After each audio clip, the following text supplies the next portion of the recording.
with this view, I assume I'm going to look at Sarah because I can see her head on my screen. You can hear me, yes? All right. And you can see a screen that has a big thing that says what is psychosis, and on the left is going to be some small slides. Okay, super. Well, I'm going to go from this format.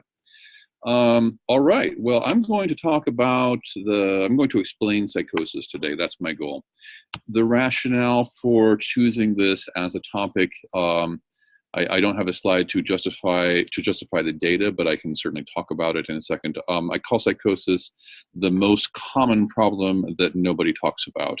I say this because data actually suggests that in the United States, surveys amongst American respondents suggest that almost 10% of individuals surveyed reported at least one aspect or facet of psychotic experience during the course of their life. This is what they told people. The number of people who really experienced that probably is northward of 10%, because people don't necessarily want to talk about this, because it's the problem that nobody talks about. It's ridiculously common, and usually suggests that some process is happening that deserves medical attention, but surprisingly, as a culture and as a society, we don't talk about it. In fact, sadly, to the extent we ever do talk about this, it is in the form of using a pejorative adjective. Psychotic has morphed into something that we use as kind of an insult, rather than the medical term that it was originally intended to be. So that's why I decided to talk about this, to sort of, if you will, clear the air around psychosis and to explain it. Among the things I'm going to do is to explain how we chose this term. I can't really say and why we choose to continue using it, because that actually baffles me, but at least I'll tell you how we got to the term. And I will explain what it probably means in modern times. And what I say probably means, going back to here, bullet point number 2. Curiously, weirdly, the American Psychiatric Association has decided that it's going to take over defining everything, like what it means to say somebody has major depressive episode. That has a standardized operational definition, but curiously, psychosis itself lacks a standardized operational definition in the DSM. So lacking that, I'm going to at least try to say what psychosis means in modern usage. And then I'm going to take on this I think a little bit bold task of trying to explain within 15 minutes how you go from a single neurotransmitter hypothesis to explain the entire cognitive and psychic experience of psychosis. So wish me luck. So how do we come to psychosis? I want to take you back to the late 1700s, in the era of the Enlightenment. It was a thought at that time that everything that perplexes us ultimately will have a rational explanation, and the things that we now recognize as mental illness should, in the enlightened mind, be no different. So rather than treating the people who were in those days called lunatics or insane or what have you, rather than treating them as if they had possession by demons or were morally deficient or were criminals in some way, let's try to make the assumption that they actually have a medical disease which we don't yet understand, but it is affecting how they think or behave or speak or emote. And that was actually not controversial, because in the late 1700s, that's how most every disease was. We knew that there was some underlying cause. We didn't know quite fully what it was, but we did know that for treating people well, treating them with respect, giving them clean water, fresh air, healthy food, decreasing their stress, those would set the stage for the body's healing processes to be more effective. And so with that in mind, there was a movement to create what were called asyla.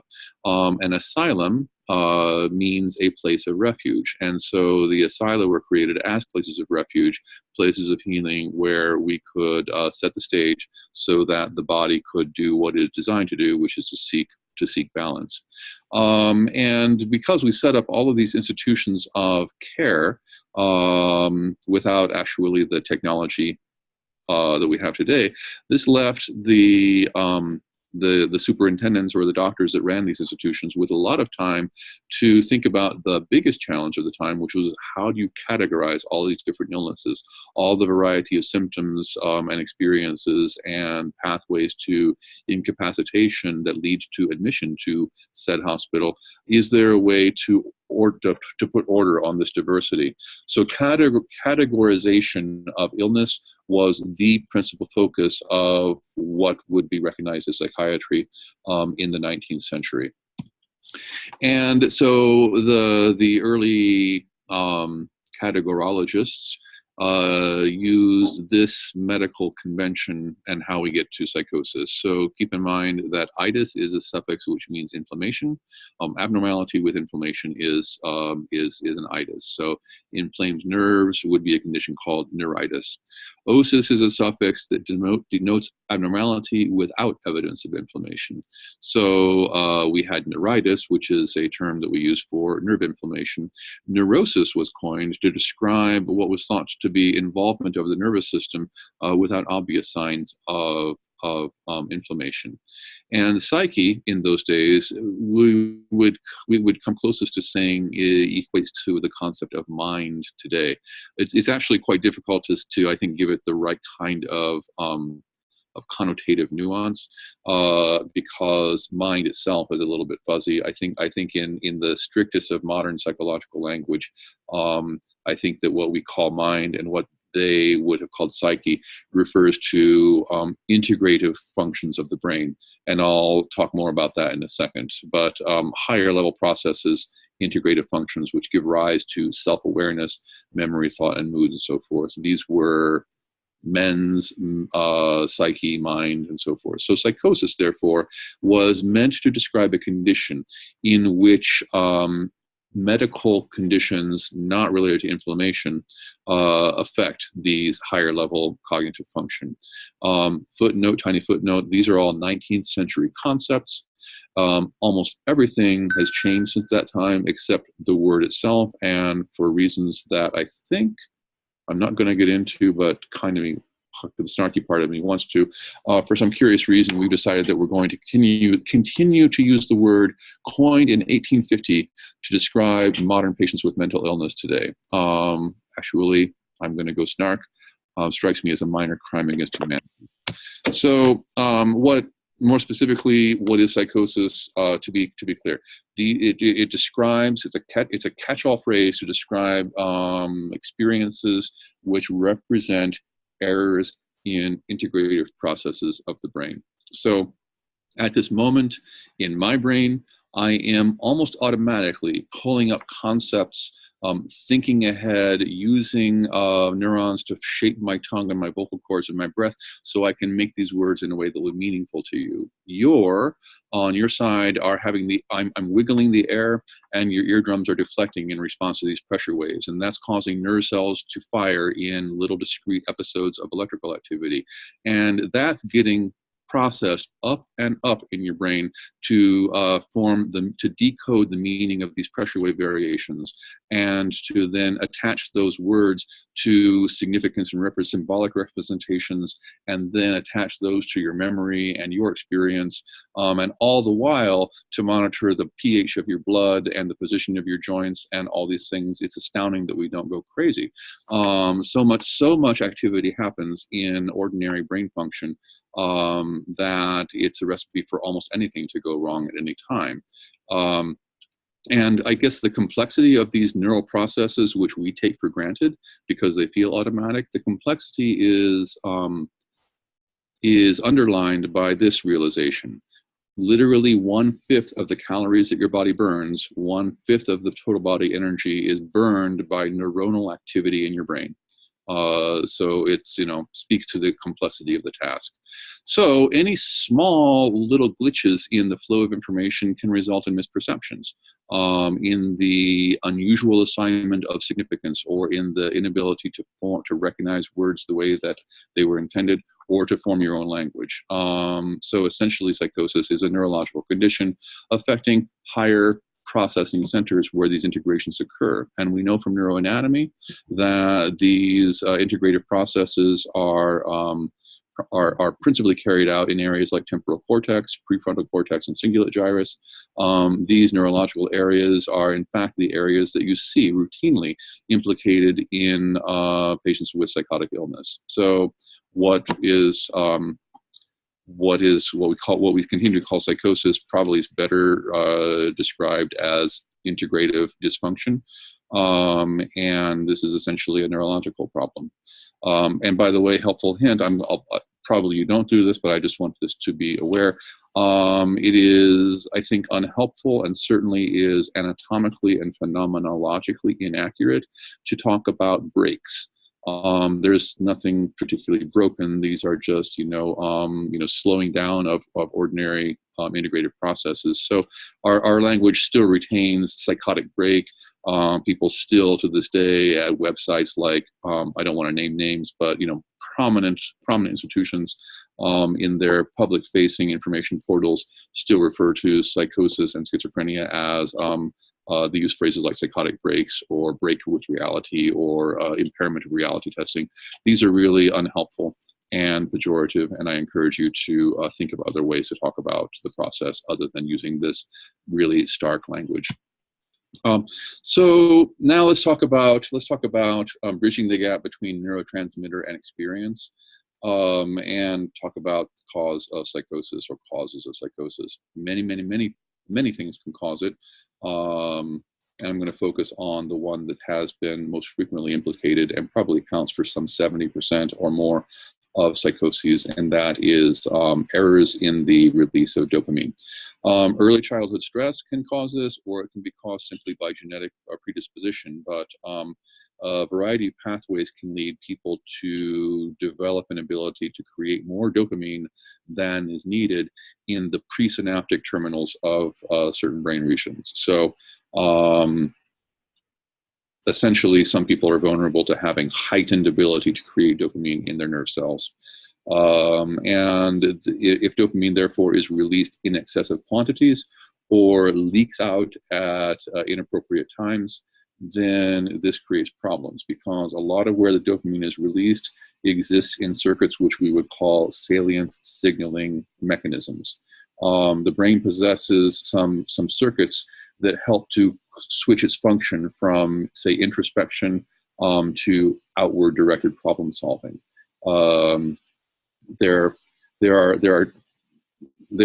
electrophysiological modes, one called default mode network, and that goes along with me daydreaming, me thinking about what I'm going to have for dinner, thinking about what I had for breakfast, thinking about the internal functionings of my body. So that's just me in sort of idle mode. But if I'm signaled by this network, say I look here at my desk and I see this little pencil, and I get a hit of dopamine in the salient circuits, this is my brain's way of trying to clue me in that there's something of significance that happened that demands my attention, and I need to start paying attention to the world around me to begin to understand what problems may exist. So I've switched from default mode function to central executive functioning. And we all can feel this shift. It's like, oh, that's something is here. There's a there. What could that there be? And so if you get this, say an unexpected, a friend gives you an unexpected visit, telephone rings, you get an email that demands your attention, that all makes sense. I need to stop daydreaming and focus on responding to this ding that I heard from my email system. But imagine that you get a similar feel from just this. Then the part of your brain that tries to make sense of all the things going on says, why is this? Why should I pay attention to this? And while I'm trying to think about what's the signal that nature wants to give me around this, maybe I get a hit from this. And so then I start to think, wow, this is a lot of, this feels weird. And in the very first episodes of schizophrenia, you hear this a lot from people. Like it looked the same, but it felt different. It's like I was getting messages from things. And so the cognitive process ensues, would try to make sense of these aberrant salience signals. With enough rehearsal, you wind up generalizing, you create systems of explanation which make sense to the person who experiences all these irrelevant stimuli from here or from the facial expression of the person walking by. But you know, they're not commonly shared experiences, so they give rise to what outwardly they're called delusions. So what we call delusions are actually sort of the rehearsed cognition schema that a person who's getting all these signals uses to explain all these unusual signals. And we call this aberrant salience hypothesis. Aberrant salience is extremely good at explaining sensations of paranoia or elation or delusional systems. The theory goes on to say that if I start to have like back of mind thoughts where my unfiltered mentations arise, like I really dislike that person or I really wish so and so would happen, then if I start attaching salient signals to those very back of mind thoughts, I begin to recognize them as outward thoughts, because I would never think of something so horrible as what my subconscious just came up with. So if you start tagging those kinds of back of mind thoughts and recognizing them as more important, then they can be perceived as voices. And I think and aberrant salience also is used to explain the process of thought, of the appearance of thought disorganization. So if I try to line up three concepts in my mind that I want to put in an organized fashion to you, I'm trying to order them in importance. But if I just get random salient signals for any random idea that pops into my head, it makes it very hard for me to organize this coherently without intrusion from like some thought about my meal from yesterday, for example. So one simple tweak to a salience detection system can actually go along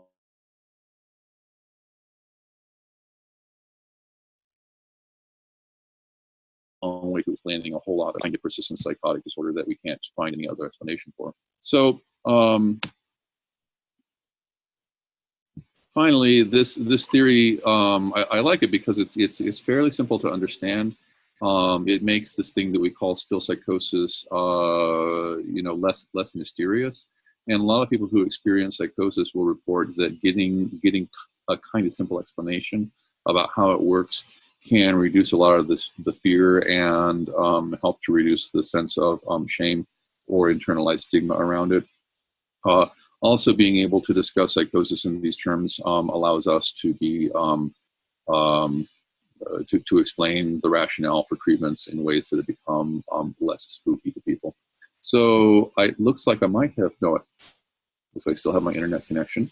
That's all I have to say on this topic. So I will stop the share, and I guess we can move on to the next chapter.